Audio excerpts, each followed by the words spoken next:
Hey everyone, welcome to Limitless Radiocast, episode 91. Hanging out with the awesome and amazing Shawn Hammonds today, 4th degree black belt and BJJ owner and lead instructor of Hammonds Jiu-Jitsu in Nashville, Tennessee. Shawn gets into some awesome old school stories. We have some awesome, great organic conversation as always. So you guys throw your headphones on, sit back, relax, turn that volume up, and enjoy the show. Hey guys, this show is also being brought to you by oldbonesTherapy.com. Limitless 15 at checkout for a discount on some of the greatest and best compression equipment you can get.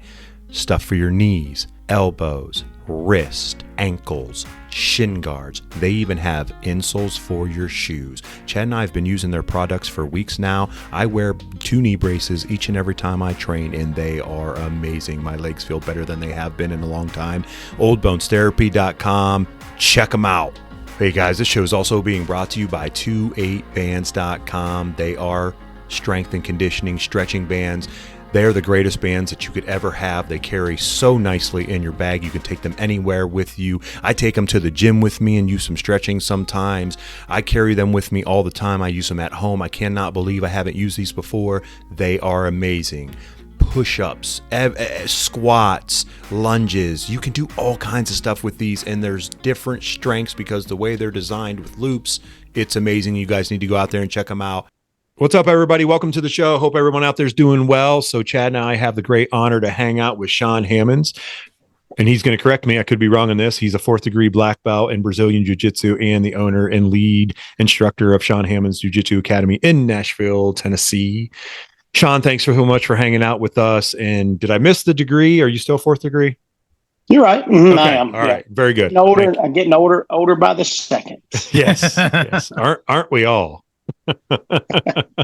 That's what's it's kind of funny because I started jiu-jitsu late. I was 42 years old when I first started. So, I always tell people you're never too late to do it, so on and so forth. So when you say yes, but I do walk off the mat going, oh God, I can definitely feel my age sometimes, especially with those young spry kids that tend to come after you. So how's training in the gym going for you? It's going well, man. So, I tell people it's funny. People are like, "Oh, you're a 4th degree." I said, "That only means I'm getting older. That's what it means." It's funny because on your black belt you get stripes by time. So right, for sure. The gym's going well, man. We opened up November 7th. Got really close to 90 students already. Nice. Got about 16, 18 black belts. They'll come in. I'll always have between 4 to 8 black belts on the mat every class. It's pretty fun, man. I'm enjoying it again because I kind of got out for a while of the school ownership. Oh, okay. And I just got, I don't know. Do you get burned out a little bit? And the wife was on my tail about making money. That's another caveat to a lot of what we live in our life. So, got a sales job for a while. I was, doing well, making some money, but then, it brought me back. And then the wife was excited about opening up our own gym because I've always had a partner, which I've had great partners. So I can't ever really bitch about that at all. Sure. But I own Guardian MMA, and I let my buddy Matt Moscoviak, one of my black belts, buy in. He's a great guy. He's been at Guardian since he was a white belt, since he started. And then one of our black belts, Chad Hardy, moved down from Louisville. Chewy, he's trains under my association. We love Chewy. But it was funny because one of my girls, one of my students, went to Louisville and visited. And as soon as she came back, she said, "I met this real tall, good-looking black belt named Chad." I said, "Well, he's done." And then she sure enough, he hooked him and brought him to town, man. And then I sold a part of Guardian to him. And they're running Guardian MMA up there in Murfreesboro, and then I opened up opened up Shawn Hammonds Jiu-Jitsu Academy in Nashville. So nice. Very cool. Yeah, we know Chad. Chad's been a guest on the show. Yep, he's a good old boy. Good dude. Good. Yeah. Good jiu-jitsu too. Yeah, real good. Yeah, I taught a charity seminar with him at Andrew Party's school in West Virginia. Oh yeah, that's my boy. Love Andrew. Yeah, good dudes. Mm-hmm. How long ago was that, Chad? Was that a while ago or? No, it was like last year. That's what I thought. I thought that was last year. I can't remember. So very good. Yeah, I'll be at Andrews April 15th. April 15th. All right. Nice. We'll have to see if we can make it down there. It's not too far for us, about an hour and a half ish. Yeah, not too bad. Maybe 2 hours. Like, yeah. That's the one thing, like when we started like doing this podcast, for me personally, it was like getting to meet like people like yourself, Shawn, and people that have been around and done it, and like just the verbal communication and like that verbal connection. It's like, for me, jiu-jitsu is huge in that manner as well. Like the conversation is huge for people that train when they're new and even throughout their entire journe, because it's hard. It's the hardest thing you're going to ever do in your life, in my opinion. Yeah, man. I mean, you meet so many good people. Like I've known about Shawn for a long time, just being around jiu-jitsu, right? But I don't know if you remember, Shawn, you probably don't remember. I met you in Cleveland at an event, and I just walked up and said, "Hey, I'm one of Clearman's guys." And we were like friends right away, right? I mean, it just takes that little bit of connection in your buddies. Yeah. It's a close-knit family. It's not a really big, jiu-jitsu, it's small. It's still small. Yeah, it's very small, all the other parts of it. It's kind of hard to believe as much as you see it out there. So, Shawn, how long ago did you start, like getting in combat sports and jiu-jitsu and stuff? I was at the beginning of '98. Okay. So, I found jiu-jitsu early in '98, but really didn't start training with an instructor until like May of '90. I was 27, getting ready to be 28. So I was, in my opinion, I was getting older. But now people are jumping in at like 42, like you said you are. Yeah. And then so I had one of my black belts started at 44, and he won the Master Worlds at blue belt, took second at purple, won at brown, and won at black. And he's 58 now. Nice. Wow. Good for him, man. Yeah. Never too old to start, in my opinion, really, And it's so hard to try to tell people. We have this conversation on the show a lot, is like telling an outsider that thinks, oh, I don't want to do that because it's going to hurt or be so hard. And it goes, but it doesn't have to be that way. Yes, if you're competing at a high level, I get it. Yes, it's going to be hard, but every one of them are. You know what I mean? Yeah. But to do it day in and day out, like you can be extremely smart and intelligent and train right. Like Chad gives these speeches all the time to our guys, like train smart, be smart. And a lot of it's luck too. I mean, like I've been off the mats for almost over 12 weeks with a sprained MCL. It pops pretty bad, but this is my first injury ever in jiu-jitsu in 18 years. Awesome. In 18 years of rolling. And some of that's luck and whatever, but I feel I've been very smart on how I train and treat my body too. Like, if I don't feel good one day, I'll just roll light, or I'll roll with smaller people, or, whatever the case may be. Just, you got to be smart, man, if you want to keep that longevity going. Yeah, for sure. Yeah, egos have no place in jiu-jitsu, because it'll get you hurt most of the time. Right. Definitely. Like, I was getting a tattoo today. I was telling Shawn, Chad, before you jumped in, today I was getting a tattoo, and our tattooist, Shawn, Chad and I both go to the same guy. He trains in Brazilian jiu-jitsu now, because we hound him constantly when we would go in and get tattooed. That's all we would talk about. And he's like, I got to do this. So finally we got him on the mat. And now today, like, I was sat for 3 hours, and that's all we talked about the whole time practically was jiu-jitsu. And we were talking about that, like guys going hard. And he's like, I just see guys like, they're going to get hurt. Like they're going so hard. And he goes, I don't want to do that. And I'm like, and he's older in his 40s. Yeah. And I said, you don't have to, man. Like, Jason, don't worry about that. Just relax, have a good time. You're going to get better. I was just watching him. I commended him. I said, this week I watched you go with a younger kid, and you were like, handled it well. You swept him, you got on top, and you did really good, man. Like, you're getting it, and you're having fun, and it's not a fight. Like, if you want to fight, I get it. But it shouldn't have to be like that. True. No, man. And the thing is, it's as you're training, so my favorite thing are watching the girls train, because you'll see how they're a lot more technical, faster than most of the guys, because they don't have an ego. They don't think they can do it a better way. They listen and they just do exactly what you say, and you watch them get better. And that's pretty fun to watch the girls, because they're always smaller, most of them, and they're playing off their back most of the time. Stuff like that. So, and then, like you said, longevity is really just, you don't have to compete in jiu-jitsu at all. And you can still be pretty daggone tough. And the main thing is there's nobody outside of the school going to jump on you and with your butt. Pretty much you can handle anybody on the street. Right.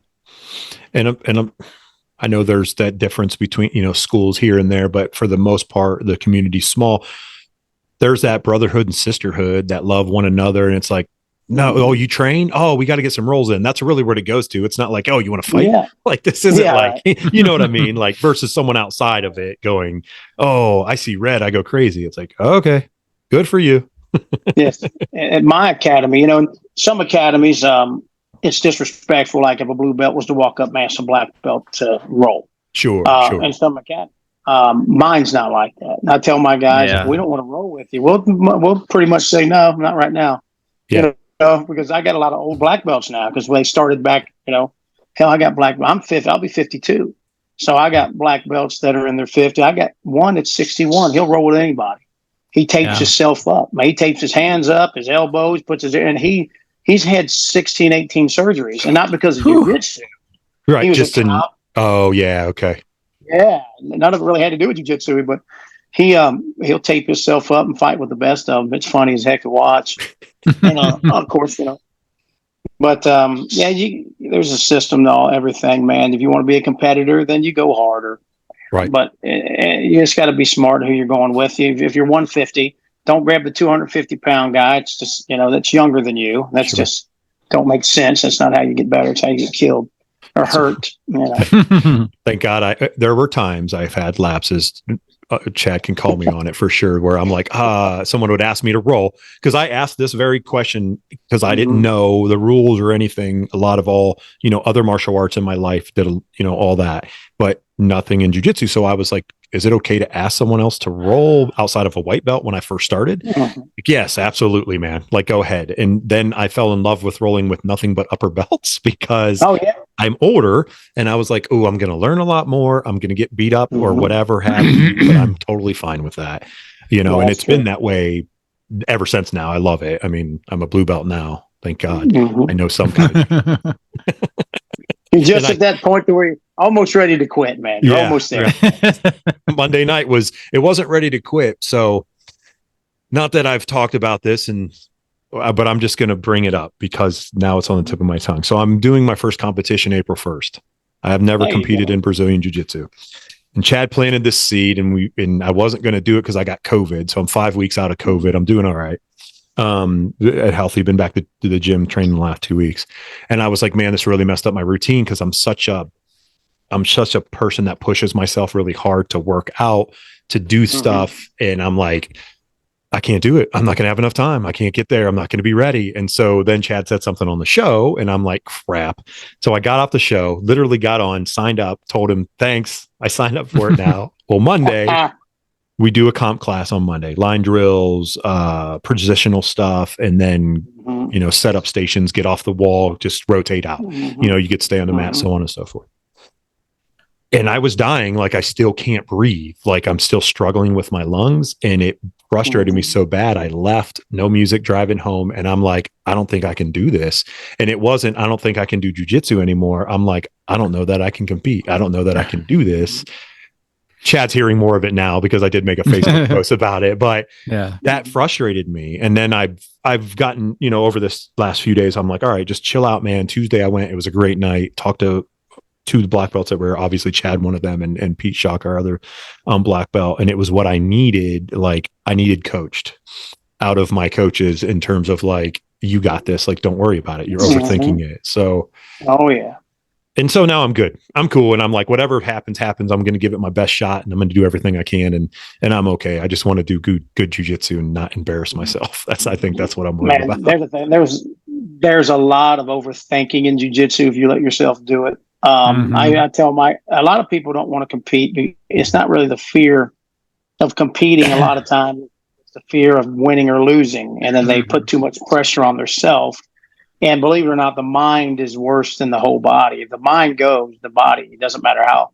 If you don't think you can win, you're not going to win. So I tell my students to just go out there and fight. I tell them, I say, hey, fight to the death. Have fun. Sure.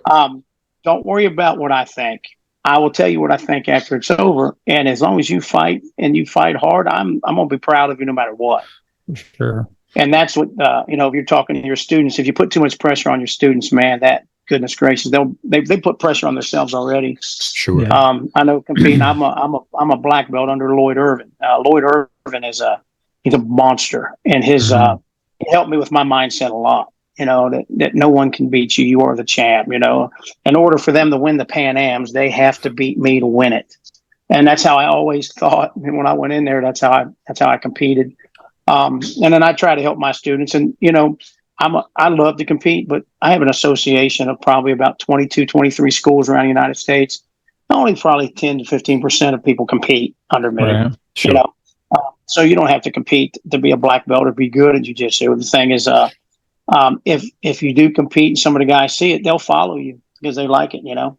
Sure. I don't compete. Last time I competed was 2019. I need knee replacement. I got shoulder. I'm going to see my buddy Ed Clay down in Chipsa, down in Mexico, and get some stem cell here in the end of April. Get both shoulders and both knees done. I'm a mess, man. That's a really big thing now too. Like, and we can get back to that, the stem cell thing. Go ahead, Shawn. Yeah. That old football injury was my knee was an old football injury. My shoulders really never hurt myself. Just kind of wear and tear. I powered competitively for years too. I was lifting a lot of heavyweight. Okay. No, that'll do it. That'll do it for sure. That didn't help at all. A lot of guys are going down there now because it's and they're seeing great results with doing the stem cells in the damaged tissues and areas and tendons and stuff like that. They're seeing very good success. Guys being able to come back even some stronger than what they were before without having like major surgery. That's a big deal. It's a kind of like a breakthrough, in my opinion. I mean, I do too. Yeah, I agree. Yeah. Mm-hmm. It's really good. I've seen a lot of people down there. A lot of my students have already been down there, and some of them are getting really good results. Yeah. Good. It's crazy. Yeah. If there's ways that we can find out to be, you know, at our best, it's healthy for us, obviously, and not have to have like major surgery. It's a big deal. Like, who wants to get cut open? Like, hey, if you can inject me with something and that's just, you know, kind of subdermal type stuff, or even if it's deep, but it's still just a needle, I'm all for it, man. Like, I don't want to be cut open with a knife. Not at all, man. Not at all. I agree. It's terrible. Dang it. I was going to ask you something. I can't remember what the heck it was now. Shoot. Whatever. That's the old age. I know. It'll come back to me, I'm sure, or it won't. or it won't. And we'll see. Do you get a lot of ego-driven guys that come in ever? I mean, this is in general, like most jiu-jitsu places, right? Not lately at all, but back when I was competing a lot, like let's say late 2000s, you know, stuff like that, and then to the like 2008, 9, 10, 11, 12, 13. We'd occasionally have them come in, but we'll beat it out of them pretty fast. Pretty quickly, yeah, it's not hard to do. This is no lie, man, so this is a great story. So I used to have this girl, right? This girl, her name was Kat, right? Kat was tough as shit. So I had a couple, you know, big old muscle heads come in, and so I'd say, oh, pretty tough. I said, here, go with her. And then she would guillotine them about 4 or 5 times and just choke the shit out of them, right? And she was a monster. So she was pretty much our enforcer on the mat. And so that's how we took care of a lot of them egos. And then, this is no lie, I hope this, I'm going to talk about this on this podcast. It's funny as shit. So I got a call from my buddy, Eric Silver. Eric Silver's a big musician guy like me, but he's had, you know, big major cuts with artists, and he was really good friends with Loretta Lynn. Loretta Lynn's daughter. So he goes, hey man, you got a girl training with you named Kat? I said, yeah, Kat. Kind of brawny looking. I said, yeah, she, you know, I thought she might like chicks and shit, right? Yeah, she's kind of. He goes, well, that's Darren. I said, what? He goes, that's one of the Lynn's sons who is, I said, that blew me away. Coolest chick I ever met. Always cool. Was not a real girl. And she used to beat the shit out of the boys, which was funny as hell to me. Wow. That's but that was Kat. And she was around for about 2-3 years, and she disappeared. She was really cool, man. Nice. But yeah, she was related to Loretta Lynn and that family. Yeah. Never. Good musical family right there. Took me by surprise. For sure. Oh, I'm bet. Sure. Definitely there. Have you always been a big music guy? I mean, I know you guys have a band too, right? Yeah, I moved to Nashville for that reason. Yeah. For that reason. I didn't. Okay. So I grew up actually. I was born in Cincinnati, Ohio. Oh, nice. So I was another fellow Ohio. Yeah. Raised on the Ohio River in Kentucky. So I was raised in Newport, Kentucky is where I grew up. Nice. It was dirty. It was more of the hood then when I grew up there in the 80s, late 70s, early 80s. And then I moved to Nashville to be the next George Jones, man. Nice. And then ended up getting a record deal. Was a little too country for radio. Like 2008, 9, I pretty much was I was training, but Lloyd told me to quit competing so I can concentrate on my recording contract because I was doing a lot of shows. I played with Alan Jackson, played with a lot of artists, right? Yeah, very cool. So that's the reason I moved to Nashville. And jiu-jitsu, what happened? I was doing a lot of bouncing gigs because I was strong, powerlifting. Sure. And then I found jiu-jitsu, and that's how I found it. And the reason I started is because I was bouncing. And I thought, I don't need to be punching people in their face. I saw, like anybody else, I saw Hoist Gracie sure. In the UFC, and I said, what the hell is he doing to them people? So I find a gym, I go to it, and I'm a big old muscle head. Went in there with an ego, and these little 150-pounders just whipped the shit out of me, man. It's usually what happens, right? That's what got me hooked on. And I was like, I got to learn how to do this shit, and I just fell in love with it. And ended up accidentally being a career, Nice. Yeah, no, that's pretty cool. And I mean, not pretty cool. That's really cool because that's what happens sometimes. It's just like that. And the cool part is look at now, like you still get to play music. You still get to be around music all the time because you're we consider Nashville like the heart of music. Let's be honest. Oh yeah. And then you have a jiu-jitsu school there too. So it's like, hey, now you can kind of live the best of both worlds. For sure. Yeah, that's cool. Right? And I get to go out. And pick music and then teach jiu-jitsu all day. So nice. It's I can't complain too much. Yeah, it's a pretty good gig. Not too bad. Yeah. All country? You like all country, all music? I'm really hardcore Merle Haggard, George Jones. Yeah, old school. Nice. Waylon, Willie, but I love AC/DC. I was a metalhead. Loved Ozzy. I like Journey. So I like music that sounds good and not too much like it's been pushed through a compressor. Yeah, that's the new version. I do not like what they call new country. I do not like at all. Yeah. But I do, the 80s music was great. 90s was okay, but I think 80s was some of the best era. 60s, 70s, 80s was pretty crazy good. They didn't use tuners back then, and they didn't have to tune you. People just had talent. Yeah. Talent. It's really cool. My 13-year-old, she's into music and does a lot of things. She plays and stuff. And we talk about this. It's like our connection because I love music, all kinds of music. I listen from anything from jazz to I love jazz. Yeah. And I want music that sounds really good. And she's always like, Daddy, why do you not like newer stuff? Like, why do you? And she loves a lot of older stuff based off Mom and I listening to. Yeah. And I said, because it's not real to me. Like, it's not like there's no passion. There's no soul. There's no soul. That's exactly right.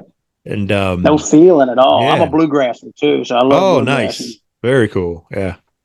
I just love sitting to music. I work from home now, so I literally will put on music and just jam all day, and I draw on the computer. So it's like, yep. Kids come home from school, they're like, "Oh, Dad's in his office, jamming away." I'm like, "Yes, I am." Jamming. Don't know what you're going to be listening to, but it could be something where I'm like, "Oops, I better turn that down." It's foul language in that one. It's all good. That's awesome. Very cool. That's awesome, man. I didn't know that about you. I knew, obviously jiu-jitsu and stuff. I didn't know you were big playing music and everything. Do you play just guitar or do you play other instruments? So I started playing drums when I was a little kid. And then my dad played in bands. He had his own band up in Ohio. So when I was like 7, 8 years old, I'd get up and play drums with him. Nice. And then when I was about 11, 12, I became his drummer. So I was playing drums until football season come around. Then I had to play. I was a big football kid. Sure. So I played football and played music all the time. And when I turned 21, I picked up the guitar about 18. And then I could play a little bass, stuff like that. But mainly I can play drums and I can play pretty good rhythm guitar. Nice. shit like that. I'm a singer mostly, but yeah, that's good. Yeah, you can look me up. I got stuff on Spotify. I got a bunch of stuff out there on the. If you look my name up, you'll find it. Very cool. Yeah, I will now because now I know. Like I didn't know that. I didn't know it was that deep. Outside of just looking on Instagram, I'm like, oh, Shawn plays music. I was like, I wonder how deep that is. And now I know. Like this, another thing about doing this podcast is like that connection with people, and not just talk about jujitsu. It's pretty cool, and jujitsu's pretty cool too. I have people that know I do both, right? And I was like, well, what would you rather do if you could do only one thing? And it was really successful. I would play music before I do anything. Sure. That's just, but jujitsu is it's like right behind it. Like I almost real close. It's hard for me to do without jujitsu, let's put that way. But music is my first love, of course. But sure, I seem to, I'm probably a bigger, people know who I am more in jujitsu than they do in music. So. That's because you competed a ton too. I used to, I competed a lot back in the day. And very successful competitor. I mean, you were a very successful competitor too. Yeah. I had a lot of fun, man. I had good coaches, man, good training partners, Do you ever miss it? Do you ever, I know 2019 was your last time. Do you ever sit and go, I'm going to do it one more time? I would compete tomorrow if I felt good. If you felt good. Okay. Yeah. I love it. I'm trying to get back to where I can at least, because I took silver at the Worlds, 2 bronze medals at the Worlds in 2 different weight classes. And I haven't won that title yet. I won the no-gi pans. I won the gi pans at black belt, but I still ain't got a world title. So that hangs around my head all the time of maybe I'll go this year. But it's so hard. There's 30, 35 guys in our division as old as we are. That's a lot. Not easy. And they're all former world champs, Pan Am champs. It's not easy at all. No, it's really hard. No, I remember I had a Shawn, student. I had a student who was like, well, when I get into the Masters division, I said, you think it's, so he finally did. And he hadn't won a daggone match black belt in the Masters division. I said, well, what's wrong with you, buddy? He's struggling a little bit. It's not easier. You get older, Sure. Yeah, I don't know why people think when you get older it's going to get easier. But you got those guys that have been black belts for 30 years or whatever. I fought Frangina, man, and I was a black belt for 5 weeks, right? I beat my first 2 Brazilian guys, right? I had the eye of the tiger, man, and Frangina was not. He was a monster, and he's been a black belt before I started jiu-jitsu. Oh, wow. Right. Okay. And there was 1 minute left and I'm beating him by 1 advantage. And I get a stalling penalty on me because I'm in a kind of a place where I'm stuck. Right. I had to do like a quick back step. And then when I did, he come up for 2 points and beat me at the end. But he's been a black belt since I started jiu-jitsu. Yeah. Like wild. When I wasn't doing jiu-jitsu, he was already a black belt. That's the kind of people you fight when you get older. It's not like. Right. Exactly. I think the younger generation kind of underestimates that too. Like there are those who respect it and understand, and there's that. But I think there are some people who are like, oh, they're just an older black belt. Like they can't do anything. And I'm like, dude, they spent how many years on the mat? Like I'm always like defending it because I'm like, no, you have no idea. Like I guarantee you, I'm betting on that older guy because he knows way more than you know. Exactly right. Man. Or you got the older guys like Megaton still doing the adult division. And wrecking people. That's crazy. Wrecking people. Yeah. Yeah. He is he's something else, that boy. He's crazy. I've heard him say before, like with the adult divisions, I think people have asked him why. And I don't think he expects to win, but he said, I can ruin somebody's day. Like he's in there just trying to mess up something, right? Mess up something a little bit. Yeah. Yeah. He's a funny cat. Is Pans next weekend? No, weekend after. Weekend. Okay. All right. Cool. It's the 21st to the 26th. Yeah. Yeah. You all going down? No, we have one of my blue belts is going down. He just sent me his bracket. He's got right now adult blue belt. He's got 77 people in his bracket as of right now. Who's going down? Are you allowed to say it on there? Oh, okay. Yeah. The middle or light? 68. Yeah, that's man. Them divisions are so big. I know, man. Insane. He's kind of a tweener too, where he could probably drop, but like, is it worth it? Like, Yeah, he's super fast and explosive and good, but every time he's competed, and he competes a lot, a ton. Nice, love like 55 times last year, like 70. Wow, that's awesome. It's like ridiculous. So he started with us in May of 20 after COVID when we opened back up. Yeah, opened back up. Yep, because I started and from right before them, from then until I gave him his blue belt in August of last year, September, he had almost 100 matches at white belt. Good for him, man. That's awesome. He was just competing like crazy. Yeah. So getting that mat time, man. Yeah. But I'm gonna tell him what you said, Shawn. They got to beat him to be a Pan Am champ, right? Champ, baby. Got to beat me to be the champ. That's what I always said. Yep. Hey, honestly, it's not a bad seed to plan in ahead. No, you know what I mean? Because it's realism. Like put it, be real about it, and put that in there. So you can push yourself to do that. I mean, there are smart ways to do it. And that's a good, smart way, to get that. Yeah, just mentally get ready. And, and I'll tell people, I say, hey, 50% of the people coming in here is going to lose their first match, bro. And like if you're the only one. So you can't be like, I'm disappointing people, because then you get in your own head. You second guess your movement. You're behind. You don't initial everything, initiate. And then you just second thing. And when you second guess shit, that's you get your ass whooped sometimes. Happens, for sure. I've had a lot of first timers tell me that, like, hey, I don't want to embarrass you or the school. Right. That's their mentality. And I'm like, listen, you're not, unless you if you act like a fool out there and punch the mat or won't shake your partner's hand, that kind of stuff is going to embarrass me. That will make you mad. And then we're going to have a talk, right? But like, you go out there and do what you can. It is what it is, right? Fight to the end. Yeah, that's right. Yeah. So what I'm going to do, I'm like, well, I never. Out there and get it, baby. I'm just going to get after it, man. Just like go after it. And I am that person too. I am 10 too. Chad can probably contest to that. I do push myself. And I will get after it. There you go. Fighting to the death. Yes. I have a school called the Delta Academy up there in that area. Which Ohio is that? And they're going to be at is it the Arnold you're going to? No. No.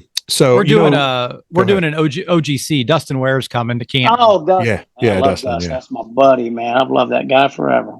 Yeah, he just stopped by last week. He's a good dude. Yeah, me, him, Klingerman, we all came up together, man. Yeah. So we all, I was going to ask you, like, how did you meet this crazy James Klingerman guy? I mean, this guy everyone talks about. I've trained with him a few times. I don't know what he's all about. He's blind in one eye. He can't see out of the other. He's funny as shit. So I met him the first time. We were blue belts in Louisville, Kentucky, I believe. We were at a tournament. And I watched him compete, and it was so long ago, but he fought like to the death. I said, man, I like this damn dude. And then I found I got shot in the head and shit. It's like, I know. This kid's a mess. But I love Klingerman's my buddy, man. I love that kid. Did that happen after? Did he get, Shawn, was that after you seen him? That was before. He was a blue belt. Okay. Yeah, it was before. Okay. I didn't know. Out of all the times I've been around him and we've had him on the show, I see him and joke. I always, we tease him. I tease him about being blind, but, but, I never knew. I didn't know what belt he was or where he was like in jiu-jitsu at that point in his life when he got. Yeah, it happened. I know when Yeah. Go ahead. Yeah, I met him as a blue belt. So I think it might have been 99. Okay. 99, 2000. That already happened. That accident already happened, I believe. Okay. Yeah. I know it was not too long before he opened his gym. Because he wasn't sure if he was going to make it to the grand opening, I think. Something like that. But some crazy shit right there. Such a good dude. You can't get much better dude than him. Oh, he'll be at the Pans, I think. I can't wait to give him a hug. Yeah. He's they're celebrating 30 years or 23 years. Or 23 years, I'm sorry. That's awesome. Yeah, this weekend of the he's having an open mat tonight. Yeah, that is. That's awesome. Good dude. I love training. Yeah, first time I got to meet in person, face to face. He came in, he was doing a seminar, or no, he came in for a seminar. I was going to say, so Terry got a seminar within a seminar. We had Clark Gracie in for a seminar. Oh yeah, that's awesome. Yeah, James came up and was Terry's partner. Yeah, he was like, Terry, come on, and it was we had this connection here and stuff, and he was like, come on, let's go. And then I asked Chad afterwards. I was like, does he always do that much pressure all the time? Just in training? He's like, yeah, pretty much. I'm like, okay, I learned a lot today. I got 2 in 1. He's a good. I was at his. I was there when he got his black belt. Oh wow! Oh wow! Nice, very cool. He got it at one of his ego tournaments. He was putting on. Oh yeah. What's his name? Tag on it that gave it to him. Shoot. Mario Roberto. Yes. Yeah, that is. Yeah. Yes, you're right, Shawn. I was trying to think about that too, because I was like, not too long ago, I do this sometimes. I was looking at Lineage, I always look at Lineage and just out of curiosity, just to see like kind of where everybody comes from. Sure. He's still following that same lineage, but he's more directly under Aníbal Braga now. Aníbal Braga, yeah. Very cool. So good stuff. That's awesome. Yeah, very good stuff. No more powerlifting for you, Shawn? That's out, right? Man, everything hurts, man. I had somebody the other day say, "Coach, are you sore?" I said, "I wish I was sore." Hurt and sore is different. Yeah. Soreness would be great. I could deal with that. I love being sore. It never bothered me. I said, "I'm in pain, brother. It's a big difference." When you touch me in my shoulders and I'm like trying to lift, I'm like, I can still get out there and grind it out a little bit, but it just, after I'm done, it's like 3 days, 4 days recovery versus 24 hours. I need some help. Yeah, I'm old, got arthritis and shit. I feel you. Speaking of, so since you've been around for a long time and you've seen this, what do you think about the growth of BJJ with social media? And do you you started you said 98, right? 98. Mm-hmm, 98. Chad's, done it it's your 18th year, right, Chad? 19 years. 19 years. Okay. What's your perspective? Like, has it grown to be close to being mainstream? What do you think? Oh, it's getting really close. You got that guy, Gordon Ryan, is really helping the sport, It's kind of hard to ignore everything. Yeah. With that. So it's, the growth of it is amazing, man. I think, this is just my opinion. It's not really opinion. To me, it's a fact. People shying away from training in the gi because it's hard. It drives me nuts. I started training no gi first, right? Mm-hmm. And I was so athletic, I didn't have a tough time with no gi. Then I put a gi on, and I was like, "Holy shit, I can't move. They keep stopping me." So that made me want to learn jujitsu more. I was like, "Okay, I got to learn how to get out of this. How to get out of this. Yeah. So the gi, and like I said, I won the no gi pans in 2009. Took me to 2012 to finally win it in the daggone gi because it's so damn hard, I had 5 matches when I won in 2012, and I fought David Meyer, who was a 2 or 3 time Pan American champion, one of the first 20 black belts that were under the Hicks and Gracie lineage. Wow. Yeah, he was a great guy, man, and tough shit. So it's like I said, there you're fighting them old legends again, Yeah. But yeah, so with that being said, the growth of it's amazing. I think it's going to be like anything else. You're going to have some fake people out there, and that's starting to pop up a little bit. And it's really hard to flush them out when they won't train and they won't roll. They won't, sure, right? Yeah. I'm wearing a black belt sitting over there. I don't train. What? Like, come on. Like, if I know who you are, like if I know that that an old Brazilian guy that I know that used to be a world champ don't want to train, I ain't going to bitch at him. He's already done his shit. Sure. Yeah, you know what he's done and where he's come from. Sure. When you've never got out there and done it yourself, and then you're pushing a competition team, like if you don't compete, you're nothing, man. That's why I start calling you out, calling you a daggone sissy. And sure. I know a lot of guys like that, man. I was going to ask you, is there still prevalence of that in the jiu-jitsu community, or do we call them in the jiu-jitsu community?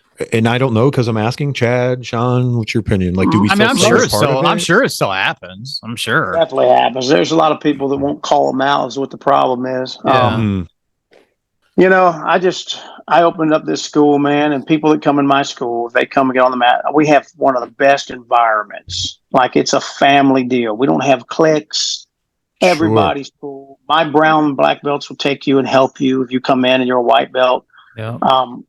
And we've been, white belts are coming, people coming in, they're just loving the family vibes, and we got a good feel about it. Now, we do have a very hardcore competition class Monday through Thursday, and we know what classes they are.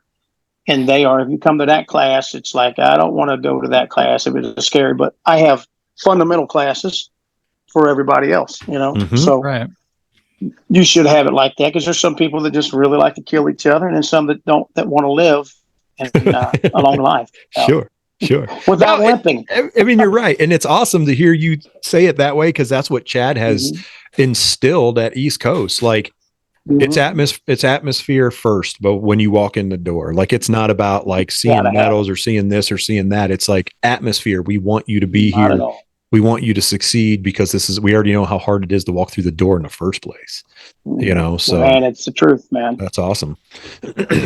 Back to that, what you were saying, Shawn, and I've been wanting to like mini rant about this, about the gi being too hard, right? I've heard that like a couple times in the last couple weeks on different podcasts with high level guys. Like, why do you do no gi? And they're like, well, in the gi, you get all that, rash burn and gi burn on your face, and it kind of hurts. I'm like, are you hard? Right. I'm like, are you kidding me? You're a athletic, whatever. Like, and then another guy's like, well, I get tied up in the gi and I can't move. And we'll figure it out. Like, you could do that to the other guy also. Yeah. Right. And obviously there's positions that people do stall in and they need to figure, they'll tie you up and just not do anything. That's different. But I think 50-50 in the gi should be illegal, or tell them they can do heel hooks, and then they'll quit. And they won't do it. Oh, they won't do it anymore. 100%. Either have heel hooks legal, or make the whole move, that whole position illegal, because there's nothing you can do there but tilt each other back and forth like a teeter-totter. It's just stupid. That's about it. Yeah. Well, that's crazy. That's Well, didn't is it Micah Galvo or that just like the who Mika? Yeah, the who's number one. He was like, they offered me again, and I won't do it unless it's a high level match in a gi. Was it him that posted that? He wants to do a gi match. Yeah, he said he wanted to do a gi. And that's the thing too. I feel it's like gi, no gi. Yes, I'm partial to gi anymore. The older I get, even more. The older you get, yeah. I do. I mean, I like both. Yeah. Yeah, 100%. Teach both. It's no big deal. Yeah, it's a necessary. The thing is, I grew up in the kind of in the streets, and I've been in a lot of fights before. I moved to Nashville, and I never fought anybody in a rash guard and shorts ever outside. Ever, not once. Right. There's always been a hoodie on or something where I could grab and use. Right. So gi is 100% more more compatible outside of the gym. For sure, gi, man, I don't fight any, and if there's anybody naked, I'm not going to fight them anyway. Right. Yeah. I just figured they want to win harder than me, and they ain't got no clothes on, so go ahead. They're clearly they're clearly on something more than just nakedness. I've seen one guy in my life go everywhere with a rash guard, and everybody knows who that is. There's only one guy. Nobody else. Right. Walks around. Yes. I love that meme too, where it was like he's sad faced and he's like, someone didn't get a rash guard for Christmas. Yeah. Right. Like, yeah. Good guy too. I mean, he's awesome. good jujitsu. So yeah. Dude, he's amazing, to be honest. Yeah, he's amazing. Yeah, it's just the way he breaks down things. Yeah, definitely. Mm-hmm. How's LEO training going at your gym? Do you guys get a lot of LEOs in? Law enforcement. Yeah, law enforcement. Sorry. Sweet. Yeah. Them's my favorite, man. My favorite thing to do is to train. I went in the Marine Corps back in the day. Back when I was 18. Okay. So we got a lot of military. We got a lot of police, and I love training cops, man. They need it. Sure. The one thing I giggle about jiu-jitsu is it's the only place where you can bring lawyers, doctors, drug dealers, felons, cops, all in the same place and get along and have fun. Yes. You're 100% right. Yeah. And no one cares. You know what I mean? Like everyone who's there, they're hugging and rolling, hugging again. It's like, hey man, so good to see you. That kind of stuff. I was curious out of your gym. Like I always ask this just to see if the uptick, are we getting more police officers in gyms to train more? Because obviously we keep pushing it. We want those districts and everyone to do it. And, it's vital. We talk about it all the time. And, with the changing times and everything, in their field, gosh, I would hate to be in that field, to be quite honest with you. Oh my God. Yeah. You ain't lying. They need to be trained like that. Well, the thing is, they need more confidence to where they don't pull their gun as fast. Right. Exactly. And their temper's not so hot. Like jiu-jitsu will calm you down, And I know Spider, I don't know if you all know my boy Spider, Bashan Polizano. He's a fourth degree black belt too. He got his black belt about a year after I did.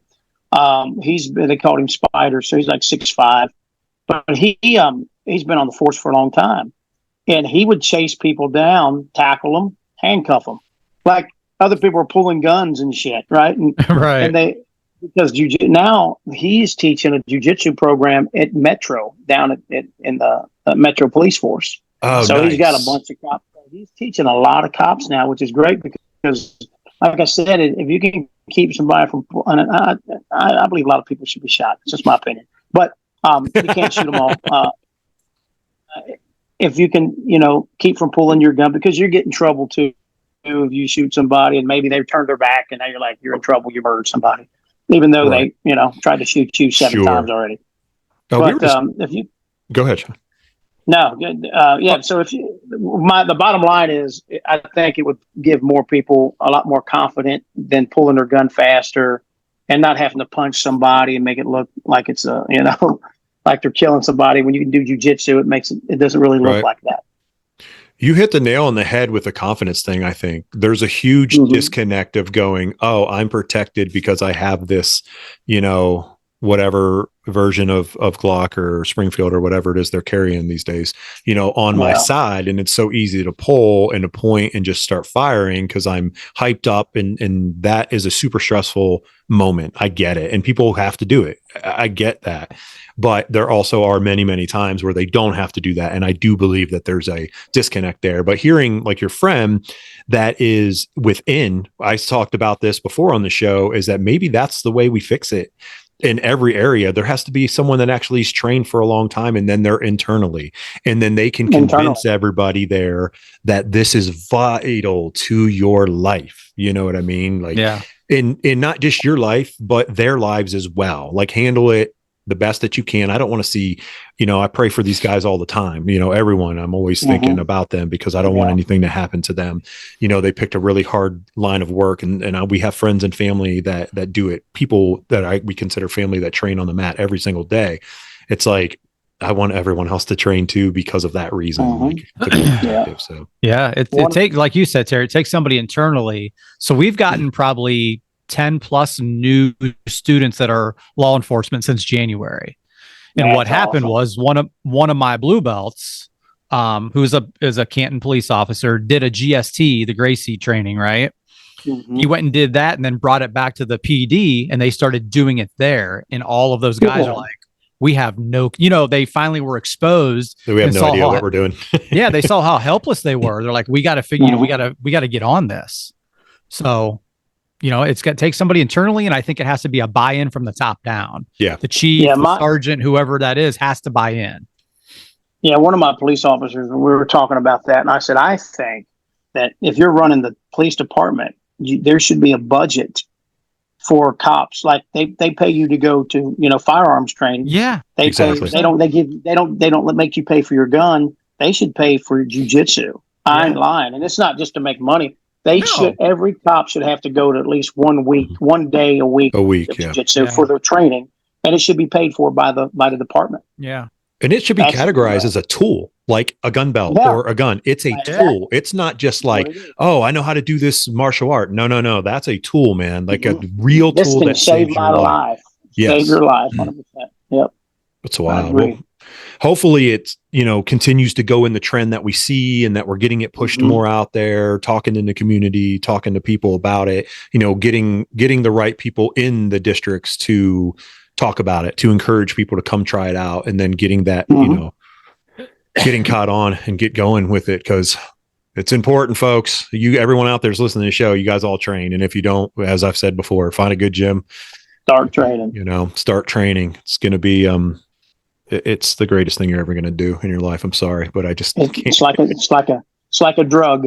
It is very much so. Sure, yeah. You hate to. Most people wait till something happens, then they train, right? Yeah. You don't want that. I have twin boys that are almost 19 years old, and one's going into law enforcement.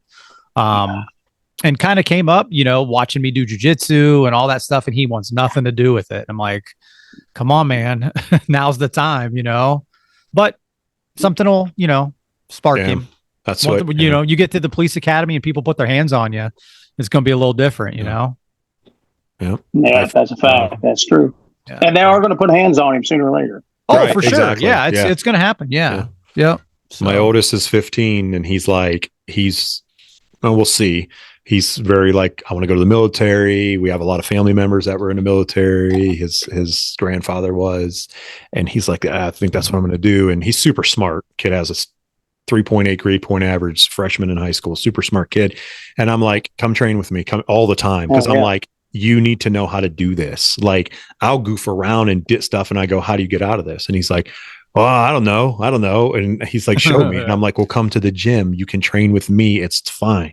Like, Dad's not trying to win anything right now. I want you to be better. Like, you come with me, but I'll still keep working on him. I have a daughter too. So it's like, come on. But she's still like, but that's so sweaty. You get sweat all over me. I'm like, you're 13. It doesn't matter. Just come with me. It'll save your life someday. Boys are awful. I think females need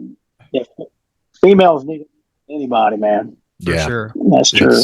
It's super true. So, well, my man, we took an hour of your life. And we appreciate it greatly. Oh, wow. Absolutely. Already? That's fast. Yeah. Be quick. You got anything, Chad, that you wanted to ask him or talk about? Man. No. Hopefully we can hook up. Maybe we'll be able to come down to that seminar at Andrews, definitely. Or get some training in together sometime.